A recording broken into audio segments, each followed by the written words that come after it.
وکفا باللہ وکیلا، بے شک اللہ تعالیٰ ہی کارساز کافی ہے۔ ما جعل اللہ لرجل من قلبین فی جوفی، اللہ تعالیٰ نے کسی بھی انسان کے جسم میں دو دل پیدا نہیں کیے۔ وما جعل ازواجکم اللائی تظاہرون منہن امہاتکم، اور نہ تمہاری بیویوں کو تمہاری مائیں بنایا ہے جن سے تم زہار کرتے ہو۔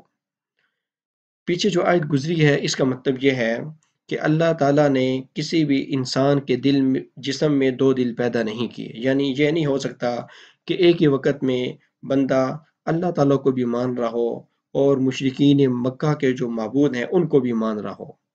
لہٰذا یا تو اللہ تعالیٰ کی ماننی ہوگی یا اللہ تعالیٰ کے غیر کی ماننی ہوگی۔ اور دوسرا اس کا مطلب یہ ہے کہ تمہاری جو بیویاں ہیں یہ نہیں ہو سکتا کہ وہ تمہاری ماؤں کے برابر ہو جائیں۔ جاہلیت کے اندر ایک رسم تھی جس کو زہار کہا جاتا تھا۔ زہار کا مطلب یہ تھا کہ کوئی اپنی بیوی سے اس طرح کہتا تھا کہ تم میرے لیے میری ماں کی طرح ہو، اور پھر وہ ہمیشہ ہمیشہ کے لیے اس پر حرام ہو جاتی، پکی پکی طلاق واقع ہو جاتی، حتیٰ کہ وہ کسی دوسری جگہ بھی شادی نہیں کر سکتی تھی۔ اور دوسرا اس سے یہ مراد ہے، آگے ایک آیت آ رہی ہے کہ تمہارے منہ بولے بیٹوں کو تمہارا حقیقی بیٹا نہیں بنایا، یعنی یہ نہیں ہو سکتا کہ تمہارے حقیقی بیٹے اور تمہارے منہ بولے بیٹے برابر ہوں۔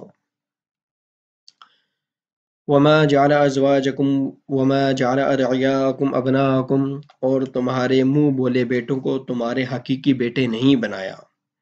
ذالکم قولکم بافواہکم، یہ تمہارے منہ کی باتیں ہیں، یعنی اگر تم کسی کو اپنا بیٹا کہہ کر پکارتے ہو تو تمہارے کہنے سے وہ تمہارا حقیقی بیٹا نہیں بن جاتا اور تم اس سے اپنے حقیقی بیٹے والا سلوک نہیں کر سکتے۔ واللہ یقول الحق، اور اللہ تعالیٰ سچی بات کہتا ہے، وہو یہدی السبیل، اور وہی سیدھی راہ دکھلاتا ہے۔ ادعوہم لآبائہم هو اقسط عند اللہ، ان منہ بولے بیٹوں کو ان کے والد کے نام کے ساتھ پکارو، هو اقسط عند اللہ، یہی اللہ تعالیٰ کے نزدیک زیادہ انصاف پسند کی بات ہے۔ فَإِن لَّمْ تَعْلَمُوا آبَاءَهُمْ، اور اگر تمہیں ان کے والد کا نام پتہ نہ ہو، فَإِخْوَانُكُمْ فِي الدِّينِ، تو وہ تمہارے دین میں بھائی ہیں، وَمَوَالِيكُمْ، اور تمہارے دوست ہیں، وَلَيْسَ عَلَيْكُمْ جُنَاحٌ فِيمَا أَخْطَأْتُمْ بِهِ، اور تمہارے پر کوئی حرج نہیں ہے کہ جو تم اس سے پہلے غلطی کر چکے ہو، یعنی اگر تم اس سے پہلے پکارتے رہے ہو تو اس کا تمہیں گناہ نہیں ہوگا۔ ہاں البتہ جب یہ آیات نازل ہو گئی ہیں تو اب اس کے بعد کسی کے لیے جان بوجھ کر اس طرح کرنا جائز نہیں ہے۔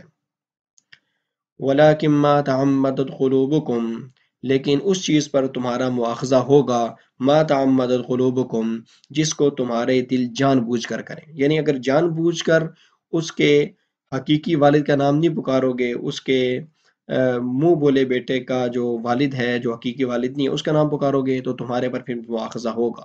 وَكَانَ اللَّهُ غَفُورًا رَحِيمًا، اور بے شک اللہ تعالیٰ بڑا بخشنے والا ہے، بڑا رحم کرنے والا ہے۔ النبی اولیٰ بالمؤمنین من انفسہم وازواجہ امہاتہم، نبی کریم صلی اللہ علیہ وسلم مومنوں کو ان کی جانوں سے بھی زیادہ حقدار ہے، ان کی جانوں سے بھی زیادہ آگے ہیں۔ وازواجہ امہاتہم، اور ان کی جو بیویاں ہیں وہ ان کی مائیں ہیں۔ اس آیت کا یہاں پر بتانے کا مقصد یہ ہے کہ اگرچہ نبی کریم صلی اللہ علیہ وسلم مومنوں کو بہت زیادہ محبوب ہیں، اور اس طرح جو نبی کریم صلی اللہ علیہ وسلم کی جو ازواج مطہرات ہیں مومنوں کو وہ بھی بہت زیادہ محبوب ہیں، لیکن اس کے باوجود بھی جب کوئی انسان مرتا ہے تو اس کی وراثت اور اس کا ترکہ نبی کریم صلی اللہ علیہ وسلم اور ازواج مطہرات کو نہیں ملتا، تو پھر یہ کیسے ہو سکتا ہے کہ کسی شخص کا ترکہ اس کے حقیقی بیٹا کے ساتھ ساتھ اس کے منہ بولے بیٹے کو ملے۔ وَأُولُو الْأَرْحَامِ بَعْضُهُمْ أَوْلَىٰ بِبَعْضٍ فِي كِتَابِ اللَّهِ، اور رشتہ دار بعض ایک دوسرے سے زیادہ حقدار ہیں اللہ تعالیٰ کی کتاب میں، من المؤمنین، مومنوں سے، مسلمانوں سے، والمہاجرین، اور ہجرت کرنے والوں سے۔ اس آیت کا مطلب یہ ہے کہ رشتہ داروں جو ترکہ ہوگا، جو وراثت ہوگی، وہ رشتہ داروں ہی کو ملے گا۔ وہ مومنوں میں سے کسی کے قریب ہونے کی وجہ سے، کسی کے منہ بولے بیٹے ہونے کی وجہ سے، یا نبی ہونے کی وجہ سے، یا ازواج مطہرات ہونے کی وجہ سے کسی کی وراثت کسی کو نہیں ملے گی۔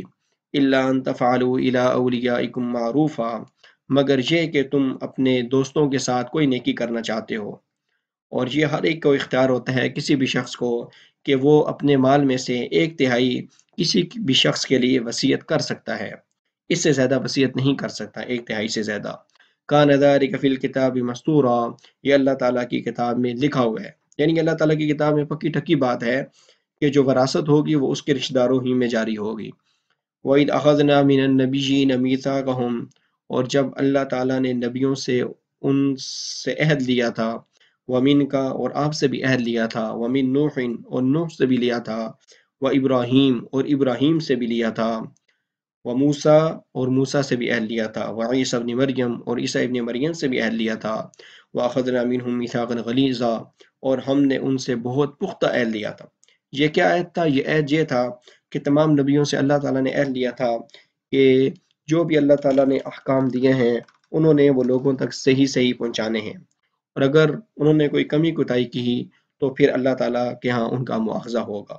لیسأل الصادقین عن صدقہم، تاکہ اللہ تعالیٰ سچے لوگوں سے ان کے سچ کے بارے میں پوچھے۔ وَأَعَدَّ لِلْكَافِرِينَ عَذَابًا أَلِيمًا، اور اللہ تعالیٰ نے کافر لوگوں کے لیے دردناک عذاب تیار کر رکھا ہے۔ تو یہ ہمارا ایک رکوع کمپلیٹ ہو گیا ہے۔ آپ سے گزارش ہے کہ اگر آپ نے ابھی تک ہمارے چینل کو سبسکرائب نہیں کیا تو جلدی سے ہمارے چینل کو سبسکرائب کر دیں تاکہ ہر نئی آنے والی ویڈیو آپ تک بآسانی پہنچ سکے۔